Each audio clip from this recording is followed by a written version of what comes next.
Hi, this is Tony D'Amico. Thank you for joining me today for this video on how to not regret owning or selling your business.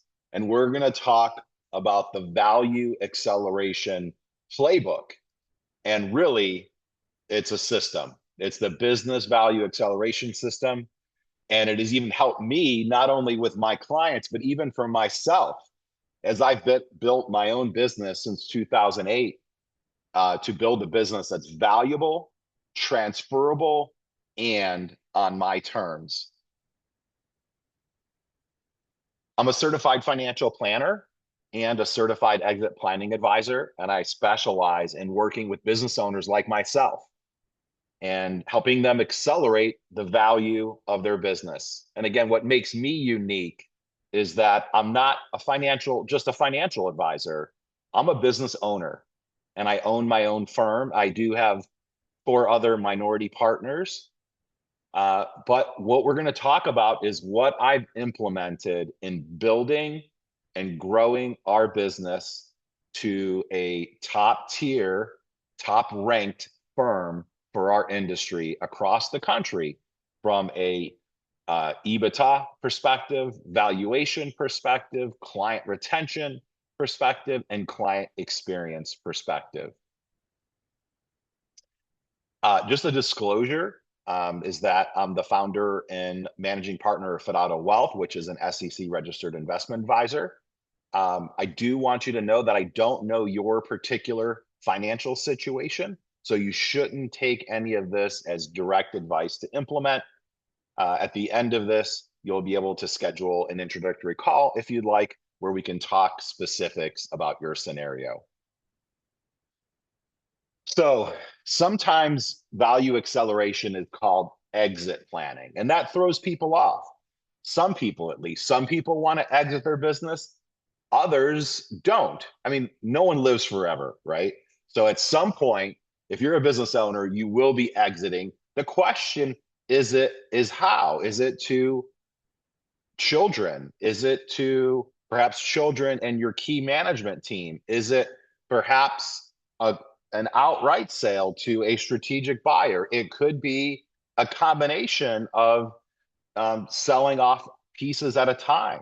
So everyone really has their own vision and what their primary goal is. And so exit planning is really just smart business planning today. And it's today, it's not a future event. And business exit planning is really what you want to do when you first start your business. And this exit planning system works whether your transition is in 2 years or 10 plus years.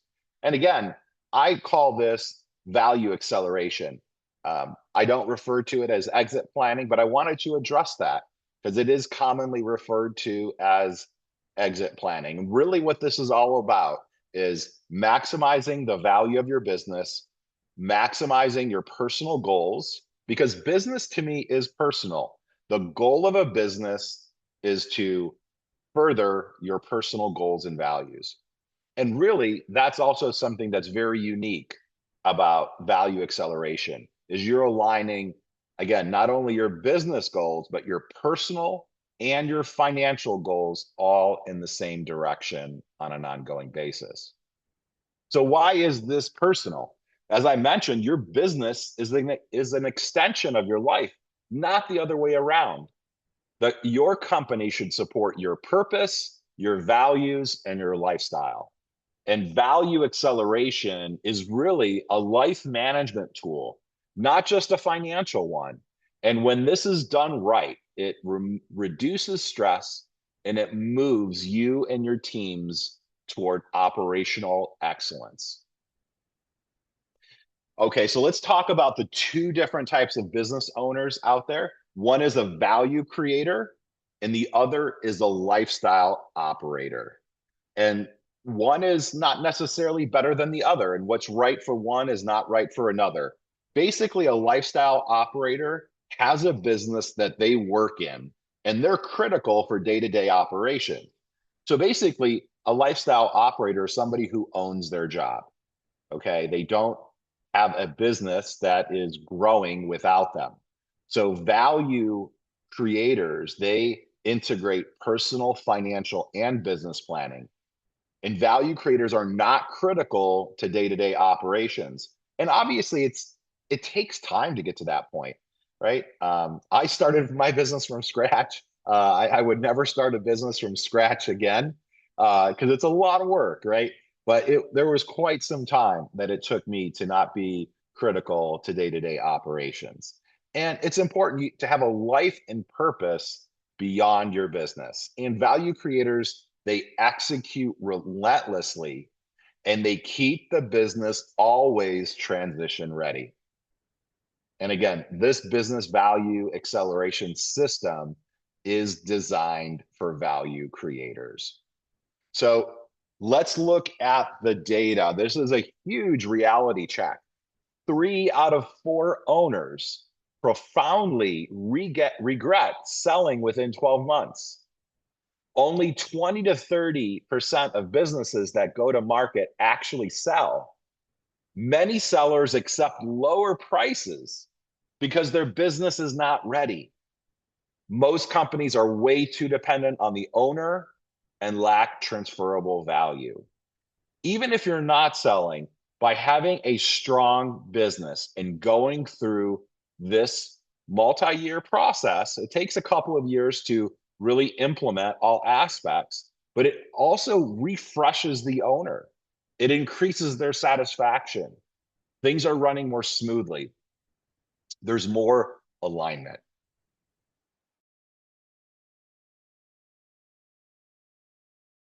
Okay. For business owners, our wealth is trapped in the business. Often 80% or more of our net worth is tied up in a business. 63% of owners who want to transition in the next 10 years. So there is quite a bit of baby boomers that are transitioning businesses. And it could be to the next generation, it could be internal, it could be external. Family transfers have a low long-term success rate beyond the first generation. And there's ways to avoid that. And a strong privately held business with transferable value is a powerful asset. That's why private equity firms want to acquire businesses because they are valuable assets. So, what are some planning gaps for most owners? 2 of 3 owners don't know all of their exit options. 78% have no transition advisory team in place. 83% do not have a written transaction plan, a written transition plan, and 40% have done no planning at all. 93% do not have a financial life plan after the business, and only 18% had a valuation in the last 2 years. That to me is, you know, once you get an external evaluation, you learn how to do your internal evaluation with your CPA. Such an important thing to do on a yearly basis. So, what's the answer? A proven system, a clear, repeatable framework to grow value, reduce risk, and increase transferability. And what we've done in our process is build gates and stages so the work is manageable and actionable. And you focus on progress every 90 days. There is no perfection overnight. Again, this is a 2 to 3 year process that does require relentless execution and accountability of your key team members. So, what is this big picture framework? These 3 gates. One is the discover gate. This is learning what's important to you. What are your values? What's your vision for the business for the long term? What are your business's strengths? What's your personal vision? And it's important to do this. So, my spouse is also an owner of the business, and we've done this all together. And we've done discovery not only as individually as a couple, but also with our partners. That if you have partners that have equity in your firm, And not all industries are conducive to that. Ours is. So you want to include your key stakeholders. So discovery is knowing what's important, identifying value gaps, which we'll talk about here. Gate two is the prepare gate. This is where you start to protect value and build value. That's where you're increasing the value of your company. And again, increasing the value isn't just for selling, it's also for, for your quality of life, your quality of business. Gate three is decide. This is something that you actually do every so often. You check in with your key management team. How are we doing? Here's what's involved about going to the next step. This is what we're going to do. And you just have to make sure and also pay attention to competitive forces, right? Different industries change, and you need to stay ready to harvest maximum value if that's what's needed. Or it could be a health issue. There's so many different personal and business factors that can arise. So this is all about being as valuable as possible always. So those are the three gates. You don't, so they're gates. You finish one gate before you start the next gate. And these are the stages that are in each of the three gates. One is identify value. What is your company worth now? And what is norm for your industry? And what is the value gap? And that's defined, identified in the first engagement we call the triggering event, which we'll explain here in a minute. Stage two is to protect value. This is where you're de-risking. It's much easier to implement than building value. So you can de-risk in, about 6 months, sometimes 12 months. But that's the easier things to do that will increase your value and protect your value. So for example, one of the things I've done to protect value is have my key contributors. I had 2 key contributors in last year purchase more equity. They wanted to purchase more equity. They earned it. And so that protects the value of our company because they're key people. 3 is build value. This is where you're looking to increase revenue, maybe focus on your strengths, other key strategies. 4 is harvest value. That's if you decide to do a partial sale or a full sale. And so even in my case, where I don't have an interest of selling my company, but I am selling some equity to key stakeholders. So I am harvesting a little bit of value.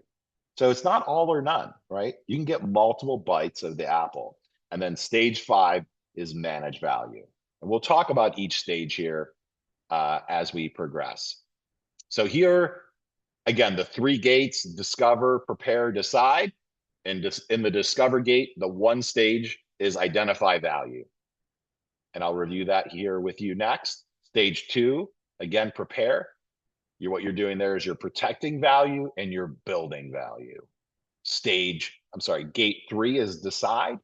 Here, the key gates are the harvest value stage and the manage value stage. All right.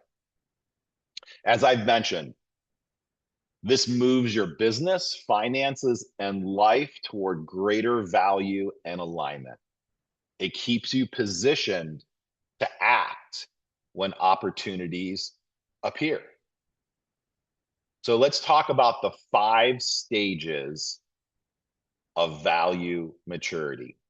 Again, identify, protect, build, harvest, manage. Okay, now one of the key areas of increasing the value of any business, it's not just your profitability, although that's important, no doubt about it. There are intangible capitals that really drive the value of your business, and it can make up 80% of the value of your business. One is human capital. That's the strength of your talent. Your customer capital. How strong are your customer and client relationships? Do you have recurring revenue?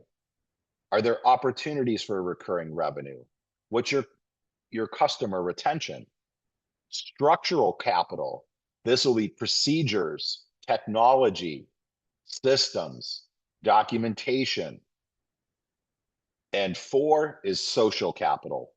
This is the culture of your company, the vibe that exists within your company, the values that are exemplified when the owner isn't there. And it's also your reputation in the community. So important. This is what makes companies hotter than others and more desirable. Again, whether that's external or internal transitions, and whether that's one or multiple bites of the apple. Okay, human capital. Again, how strong is your team?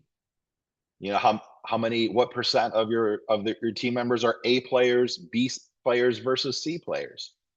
How good are you at retaining and developing your team? Does your team grow as needs change? Customer capital, again, how strong are your relationships with your customers? Are they deep relationships? Is your business an integral part of your customer's success? Structural capital, again, processes, processes, processes are key. They need to be documented, they need to be trainable and transferable. I call it process insurance because when you have a solid process, it ensures consistency and it empowers your A players and your B plus players to do an incredible job and use that as a guide. Social capital. Again, what's your company culture like? What's your reputation in the community? Is your company culture transferable? That's also important. So a business that runs without the owner scores high in their intangible capital assessment and commands a significant premium value. Okay, so we talked about how this system is about of working on 3 areas simultaneously: business, financial, and personal, and working on those in tandem every quarter, having goals. So we call that the 3 legs of the stool. Again, business looking at profit, valuation, and intangible capital. Personal is looking at purpose, identity, and what's important to you outside of your business. Financial, looking at what's called your wealth gap. And then also tax, estate, and risk management. So again, as I mentioned, successful implementation of all 3 sometimes rejuvenates the owner, where they find much greater satisfaction in leading their business. And I'll speak to this personally. As I've implemented this over the years, there was a moment in time where I had enough pieces in place and a great team where the satisfaction of leading and running a business went up significantly. It takes time. It takes time. So if an internal or external sale is pursued, all 3 together reduce regret, failed deals, and hesitation. So very, very important. Have to have your foundation, your North Star, and your plan, and strengthen that business as much as possible. So we talked about the 3 legs of the stool: business, financial, personal. And what we like to do is lump those just into 2 paths: business and personal, which includes both personal goals and personal financial goals, and working those in tandem. And just as how you shouldn't be working in your business, you should be working on your business. The same goes for your life. You need to be working on your life not just in your life. So important to do both of these concurrently every 90 days. All right. So identify value. Again, this is stage one. This is getting really clear on what you really want personally and professionally. Understand what you need financially for independence. Measure where your business stands today in both profit and value. And this is all about getting an honest picture of where you're at now and how to get to the next level. So your personal vision is your why. This is where you want to define your aspirations, your values, your lifestyle goals. You want to clarify what success looks like outside of your business, maybe later. And you want to ensure the business is positioned to serve your life and your family. You want to create a clear target, very crystal clear target that guides every major decision you make and is a filter. You want to define your financial and business gaps. So we talked about the wealth, your wealth gap. That's the difference between your current wealth and what you need for your ideal life. Your profit gap has to do with your business and what your current profitability level is versus what is best in class for your industry. The value gap, again, is the difference between what the current value of your business is and what the best in class value or multiple is for your industry, and calculating those gaps. And these gaps drive a focused and prioritized action plan. All right, profit gap. We talked about that. So again, just best in class profit at your current level of sales minus your actual profit. Your value gap, again, what is the best in class valuation for your industry minus your current valuation. And then your wealth gap is what's the amount of additional wealth you need to accumulate to meet your goal.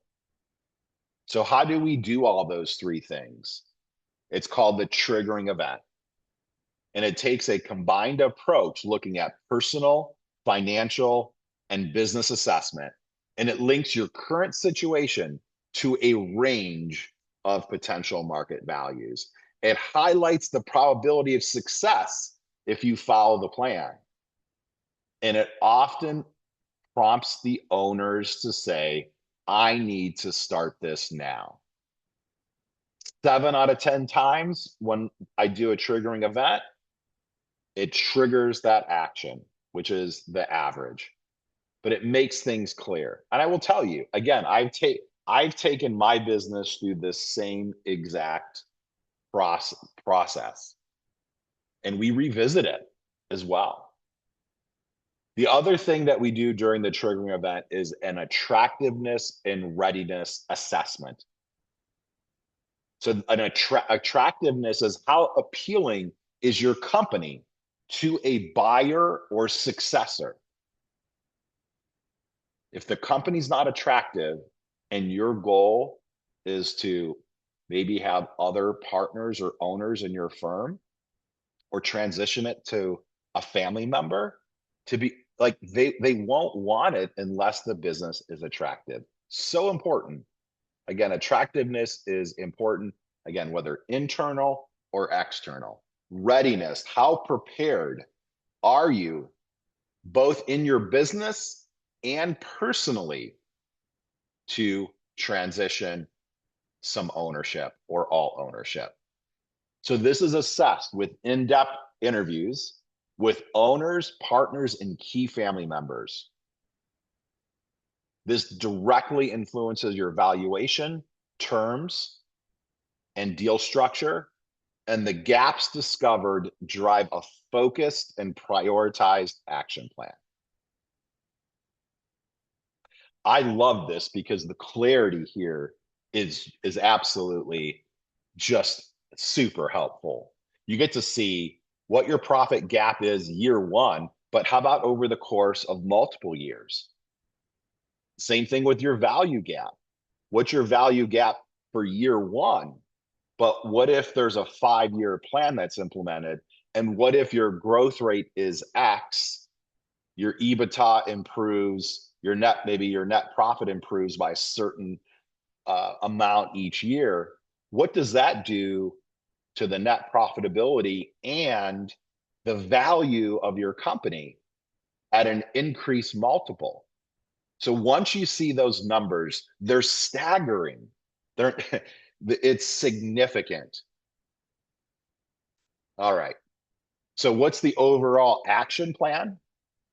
One is you want to have a 10-year vision of your destination. And this is not really having, in my opinion, quantifiable goals. I think it's important to have a vision and have a great framework for what your destination looks like. But 10-year goals aren't successful. It's really important to bring those down to a 3-year goal. And we call them a 3-year seemingly impossible goal. And that is so important. It's important to know what's important to you personally? What are you good at in your business? How does that drive value to you, your customers, your team members, your family? And how do you amplify that? And you do that by setting a seemingly impossible goal, because that is going to really raise what we call your frame, your vision, and it's going to raise your floor of what matters. It's going to increase your filter, and it's going to help you optimize your systems the right way, because goals determine how you build your systems and processes. So with that, then it's 1-year goals that are aligned with your 3-year big, seemingly impossible goal. And then you have your 1-year goals, which you achieve by doing 90-day sprints.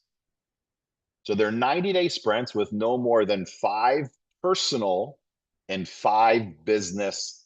We call them rocks. I know that term is used in the EOS system. The concept is the same. These rocks mean that it's a significant thing, and once you get that in place, things around it will move much faster. Each rock has a champion. So important to do this with your leadership team.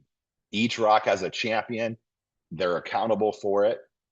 And I'll show you the system here. And there's certain meetings that you do that you're going to do both mid-month, monthly, and quarterly to monitor progress, provide feedback, make sure there's no bottlenecks, and provide accountability. And it's important for you to have champions that for your business team and your personal team. So on your personal team, it could be a wealth advisor, an estate planning attorney. Each rock typically has 1 to 3 milestones, and milestones are 30-day deliverables. So each rock has these milestones, and again, 1 to 3, it varies. And as you complete the milestones, you get closer to completing the rock. So each month you're reviewing with your leadership team, what's the status of their 30-day milestones. All right, so moving on to gate 2, the prepare gate, the first stage is to protect value. Again, your focus here is to mitigate risk, protect what you've built already. This could be looking at personal risks such as death, disability, divorce, health events, financial risks, looking at market volatility, concentration, debt, lawsuit vulnerability, liability protection, business risks, key people, key clients, key team members, interruptions, the economy, owner dependence, partner issues, compliance, all things that you want to address at this stage to protect value. The 5 Ds of risk, we talked about it: death, disability, divorce, distress, disagreement. And you want to address these risks up front. And whatever planning can happen, it'll just allow you to reduce vulnerability. And lowering the risk increases the value and attractiveness of your company. And a de-risked business is way more resilient, and it focuses on alignment. Okay, a little bit of a highlight here on stage 4, which is harvest value. We've stepped now into the decide gate. Every 90 days, you want to dip your toe into this decide gate and ask, are we up for another 90-day sprint and keep growing? Should we shift our focus? Should it be a transition, external, internal? Should we sell a minority piece of a company to an investor who can provide us more resources? Or perhaps the wind is at your back. And business owners that are listening to this, you guys know this, you have to respect momentum, right? Momentum is sacred. So maybe momentum is there. Maybe you just need to focus on the next 90-day sprint and what those rocks are. So you want to, these are key questions, are you ready? Is your team ready? Is the business ready? Again, the goal is to always be ready, regardless, giving you flexibility. So, more about harvesting value here is succession is deeply personal and deeply emotional for owners and families. You want to research all exit options, internal, external, hybrid, one-time sale, or staged deals. And this is important for you to do your research well ahead of even them being needed, right? You want to start to get to know what your options are. And if, let's say, for example, it's internal. I could think of one business owner that I work with. Him and his wife have a very successful business. They have a son and a daughter. The daughter is a surgeon. The son is involved in the business, and he did take some business classes, but he pivoted from college to get into this fast growing business. And so there, quite frankly, the internal succession plan was getting him education around business management, providing him both real world and some school-based learning so he could grow, getting him involved in meetings with attorneys, CPAs. So it's development to make that person qualified to take the business over. And you start that day one. Again, you want to meet with potential buyers and partners before you decide to harvest. I love the term always be the buyer. Even though you might be selling some equity in the future or transitioning it to a family member, by being the buyer, it's because you have a business that's valuable, attractive, set up, organized, and easy for somebody to transition to. And you want to build your transition team. You want to work with a wealth manager, a certified exit planning advisor, a growth consultant, a CPA, an attorney. I would also argue a physician. Getting a health assessment. What's your health like? Do you have health goals? What's going to be the quality of your health and activity level later in life? And obviously an M&A advisor if that's the goal. So these are some of the key people. Again, an M&A advisor is not always applicable. Sometimes they are.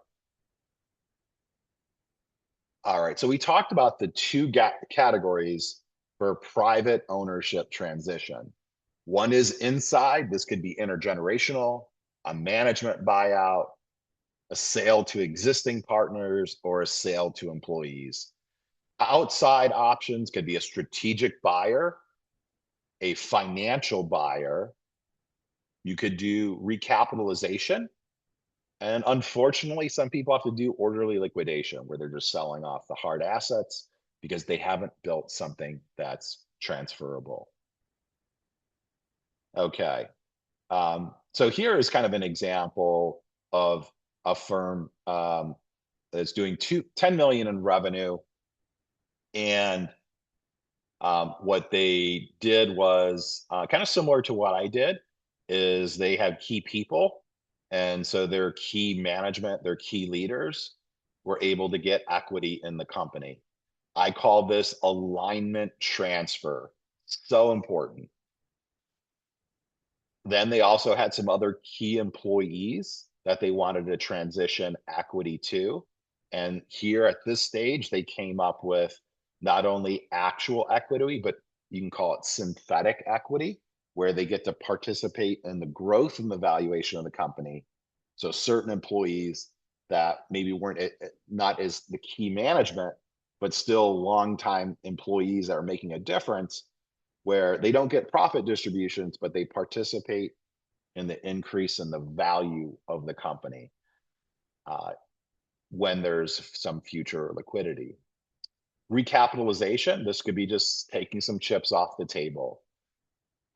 It could be, kind of similar to a partial sale where maybe you're selling 10 to 20% of your company. You're getting access to resources from an investor. You still maintain full control. So again, the whole point here is it doesn't have to be all or nothing. Hybrid is not always the best answer, but people aren't talking about it. And I think that's important too, is that quite frankly, when you're working with the different advisors, everyone's going to have their own motivation, right? An M&A advisor is going to want to sell your business because that's how they're compensated.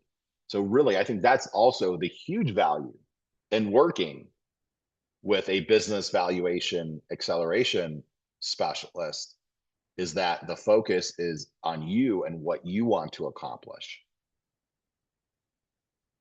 Stage 5, manage value. Here as you emerge financially independent.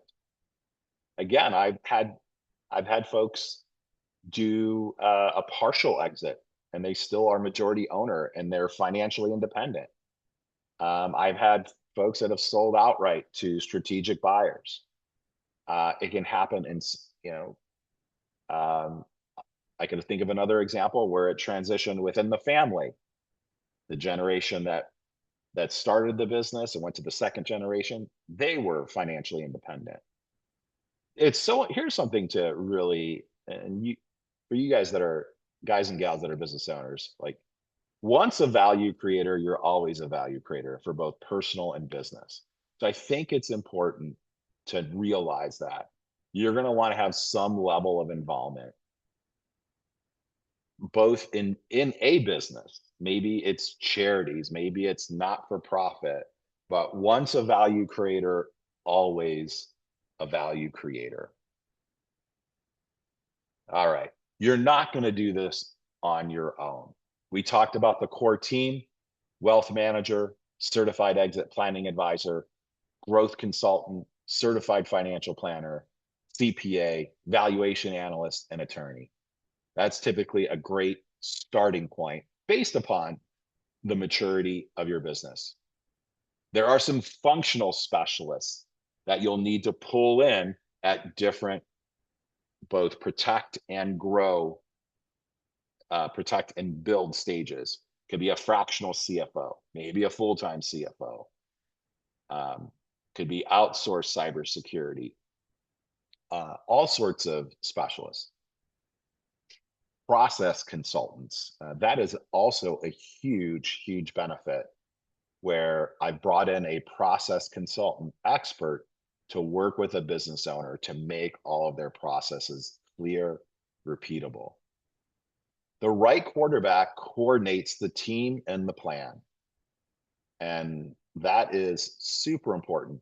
You want to be very picky about who gets a seat at the table, because the team with the most expertise often delivers the results that are most optimal. So you really want to be picky. And also too, as you're considering your team members, are, you're going to have some specialists that aren't business owners, but your quarterback, I would really urge you to work with a quarterback that is a business owner and not just a financial advisor. Again, your team quality has a direct impact on enterprise value and outcomes. And really, this is one of the key things that I do is to work with business owners to understand who their current team is. If there's anybody on their team that they believe isn't cutting the grade and needs to be replaced, and helping them have that entire team and getting together with the team all together around the same table, focused, all focused on executing what's important to that business owner. Some of you may have heard of the concept of a family office. This is when a family that has more than $200 million of net worth, they have all these people on their own payroll. They work together in an office, and because it's so coordinated, the client gets typically the most optimal outcome. Okay, so what we do is recreate that in a bespoke manner. Okay, so I have to mention the pain gain curve. Value acceleration is hard. The first 9 to 12 months, I call it the J curve. Typically, enthusiasm here has been affected. There's a triggering event. There's this clarity. Wow, our valuation could be this. Here's the 3-year goal, 1-year goal, 90-day sprints, 30-day milestones, and you start de-risking. Again, is a lot more easier than building value. So there's this point here where you start doing the hard stuff. And sure enough, I always get an email about that 9 to 12 month mark, and somebody is really going through pain. And I always say, I always want to buy that person a bottle of champagne or something else for them, because it means they're close to success. Now, a lot of owners quit right before results kick in. You got to commit. But it's all about when you work your way through this bottom, then you're going to see that growth. Then you're going to see that momentum. Change is hard, but as you all know, you have to change. You have to keep evolving. Okay, so let's talk about the triggering event engagement. So what are the deliverables? Is a business envisioning framework. We're going to help you get clear on goals and your long-term vision, and work with you to set a 3-year, seemingly impossible goal. It'll be important to have your financials recasted. And maybe your CPA does this already. Maybe they don't. And what we're referring to here is understanding the true value of your company. So maybe there's some discretionary expenses that you have as the owner that's making your net profitability look lower than it actually is. So what we do is we make a pure P&L with the help of your CPA. And then with that, after that, then the next step is a business valuation. Now, this can be both, this could either be a formal or informal valuation. It depends upon what stage you're at. So at some point, it makes sense to get a formal valuation. Again, based upon where your business is at and your circumstances, maybe an informal valuation with the help of your CPA would do just fine. We want to be whatever gives us the clear picture of what your value is today and what is best in class. What is that delta, and how does that delta add up over the next 3 to 10 years based upon what your goals and vision are? The attractiveness and readiness assessment, we talked about that through in-depth interviews. Then this assessment will place your business in a range of values based upon those 4 intangible capitals. There's 3 workshops to accomplish the deliverables above. One is a business envisioning workshop, again, with owners and spouses.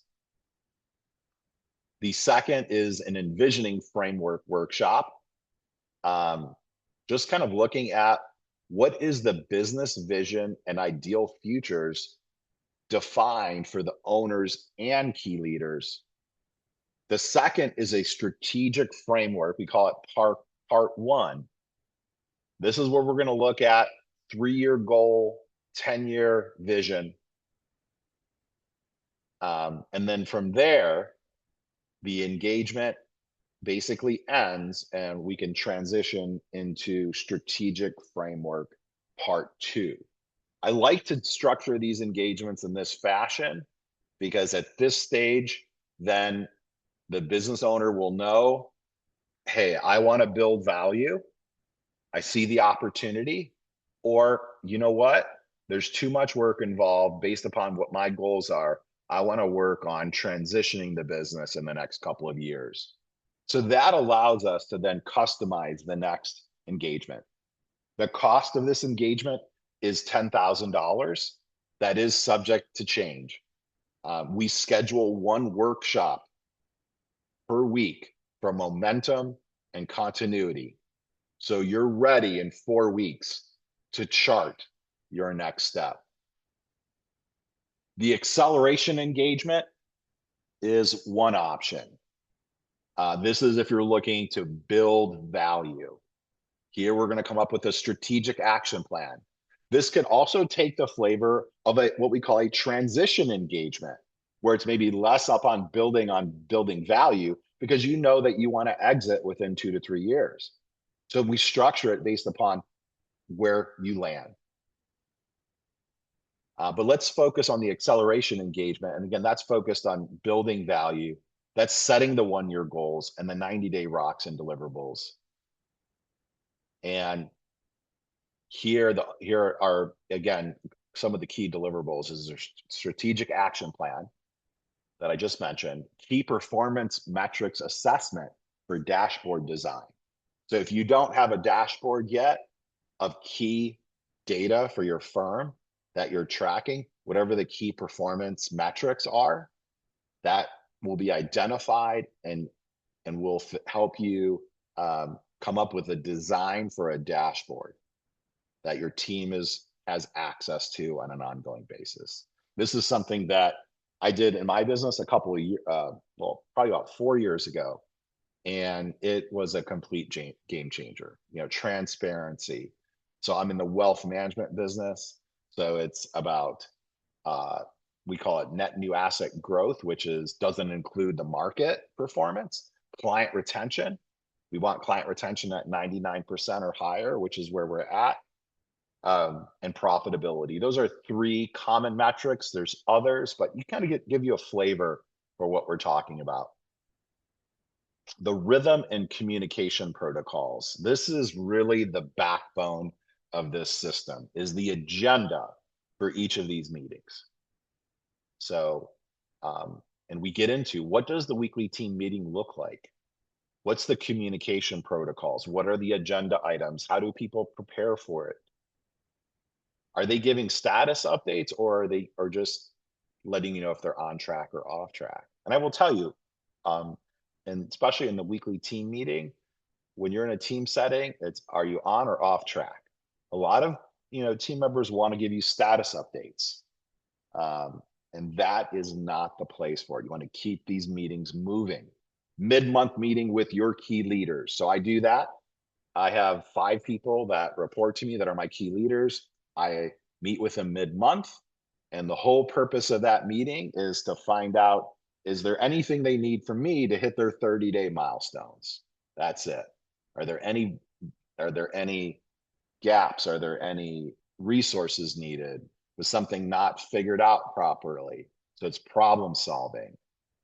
And then there's that monthly leadership team accountability meeting. So if you're a business owner, please listen to this. I can't tell you what a relief this was for me when I implemented this. My key leaders present to each other and me what what they accomplished. So if they were successful, and why, and if they didn't accomplish something, why, and when it will be done and what's needed. That whole team accountability, it takes the business owner off the hot seat completely. It's shared accountability. It takes a team. There's a quarterly leadership team renewal and accountability meeting. That meeting, you're looking at how, did the company grow in value? What goals do we hit? What were our biggest lessons learned? What adjustments do we need to make? And at that meeting too, you're talking about the next 90-day sprint. So that's the meeting where you kind of dip your toe. I don't go into my quarterly meeting expecting, because we've done this, we've been partners together for a while. Each business is different, but it is important that we do have a period. We talk about, okay, here's the next 90-day sprint. But as your team matures, you don't necessarily ask the question outright, do you guys want to do another 90-day sprint or not? But it's important. That buy-in is important. And then there's an annual envisioning meeting. So it's super important to do the monthly, the quarterly, and the annual envisioning meeting offsite with your key team members. Maybe you're saying to yourself, well, I only have 3 key team members. Start there. Maybe you have 5. Maybe you have more. Quantity isn't what's critical. Bill Gates once said that Microsoft at one point in time had 230,000 employees, but there was 20 employees where if those employees weren't there, Microsoft would become irrelevant. So the question is who are those people on your team? So there's 4 workshops to accomplish the deliverables above. Strategic framework part 2, 1-year goals with 90-day sprints of rocks and 30-day milestones. We do this workshop with owners, key leaders, and the entire team. Key performance metrics for the dashboard design workshop. We do that workshop so you can design the dashboard. Rhythm and communication protocols workshop. So this is where we review each of these meetings. What's the purpose? How to be prepared? What are the talking points? And once you get going, you'll never, ever want to run a business another way, ever. Then there's an implementation workshop. This is where the owners and the key leaders cast the vision and the expectations moving forward. I love when I'm involved in these meetings and the owner is casting that 3-year seemingly impossible goal. I just love watching how team members react. So important to pay attention to body language, right? Okay. If you can't tell, I love what I do. All right. Again, we schedule 1 workshop per week for momentum and continuity. So you're ready in 4 weeks for full business value acceleration system implementation.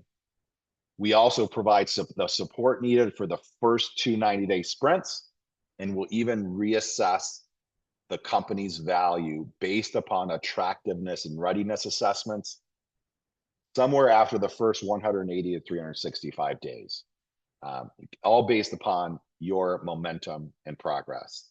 The cost for this engagement does vary based upon the complexity of the business.